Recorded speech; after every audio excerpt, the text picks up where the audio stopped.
আসসালামু আলাইকুম। অনেকেই জানতে চাচ্ছিলেন কীভাবে পরীক্ষাগুলো দিবেন। তো পরীক্ষা দেওয়ার জন্য আমাদের অ্যাপ অথবা ওয়েবসাইট যেকোনো একটা থেকেই পরীক্ষাগুলো দিতে পারবেন। আর পরীক্ষার রুটিন এবং পিডিএফ মেসেঞ্জার গ্রুপে পাবেন। তো মেসেঞ্জার গ্রুপ থেকে ডাউনলোড করার জন্য এই যে গ্রুপের আই বাটন দেখতে পাচ্ছেন, এখানে ক্লিক করবেন। তারপর view media files and links এই সেকশনটাতে আসবেন।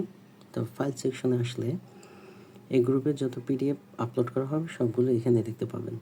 তো কেউ যদি কোনো পরীক্ষার পিডিএফ ডাউনলোড করতে চান, এখানে এসে ডাউনলোড করবেন।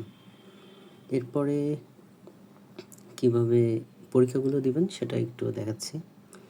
প্রথমে আপনি প্লে স্টোরে যাবেন। প্লে স্টোরে গিয়ে সার্চ দিবেন live exam. Live exam search দিলে আমাদের অ্যাপটা এখানে চলে আসবে, জবস লাইভ এক্সাম প্রিপারেশন। তো এখান থেকে ইনস্টল করবেন, এরপরে ওপেন দিবেন। ওপেন দিলে এরকম একটা ইন্টারফেস আসবে। এখান থেকে প্রথমে মাই অ্যাকাউন্টে আসবেন। মাই অ্যাকাউন্টে আসলে log in with email and password এখানে ক্লিক করবেন। এরপরে আপনাকে যেই ইমেল পাসওয়ার্ড আমরা দিব সেটা দিয়ে এখানে লগ ইন করতে হবে, অথবা আপনি যদি অ্যাপ থেকে পেমেন্ট করে থাকেন সেক্ষেত্রে আপনার কোনো ইমেল পাসওয়ার্ড লাগবে না, আপনি সরাসরি লগ ইন করে পরীক্ষা দিতে পারবেন। তো আমার আইডিটা দিয়ে আমি একটু লগ ইন করে দেখাই।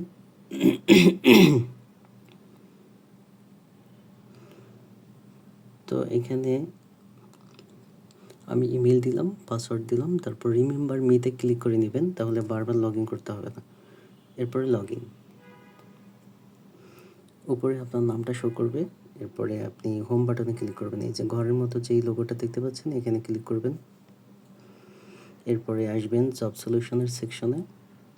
এরপরে আপনার ব্যাচ নাম্বার যত নাম্বার থাকবে তত নাম্বারে ক্লিক করবেন। তো 1 নাম্বারে যদি আপনি ক্লিক করেন তাহলে এখানে একটা ডেমো এক্সাম আছে, এটা দিয়ে টেস্ট করবেন শুরুতে। তো স্টার্ট এক্সামে ক্লিক করলে পরীক্ষাটা শুরু হয়ে যাবে। উপরে টাইম উঠতে থাকবে, নিচে আসলে সবগুলো প্রশ্ন দেখতে পাবেন। তো নিচে ফিনিশ এক্সাম নামে একটা অপশন পাবেন, এখানে ক্লিক করলে পরীক্ষাটা শেষ হয়ে যাবে। কয়টা প্রশ্নের মধ্যে কয়টা সঠিক হলো, কত সময় নিয়েছেন, নেগেটিভ মার্কিং কাউন্ট করে কয়টা চেষ্টা করেছেন, কয়টা ভুল হলো, এবং কোন সাবজেক্টে কয়টা চেষ্টা করেছেন, ভুল হলো, সঠিক হলো, সব কিছু ডিটেলস এখানে দেখতে পাবেন। এরপরে পরীক্ষা দেওয়ার সাথে সাথে আপনি ভিউ কোশ্চেনে ক্লিক করে পরীক্ষার সমাধানটা দেখে তারপর বের হবেন এখান থেকে। কারণ একবার যদি এখান থেকে বের হয়ে যান সেক্ষেত্রে আর 24 ঘন্টার মধ্যে এই লিঙ্কে ঢুকতে পারবেন না। তো এখান থেকে আপনি যেই উত্তর করেছেন সঠিক উত্তর ভুল উত্তর দেখে তারপর বের হবেন।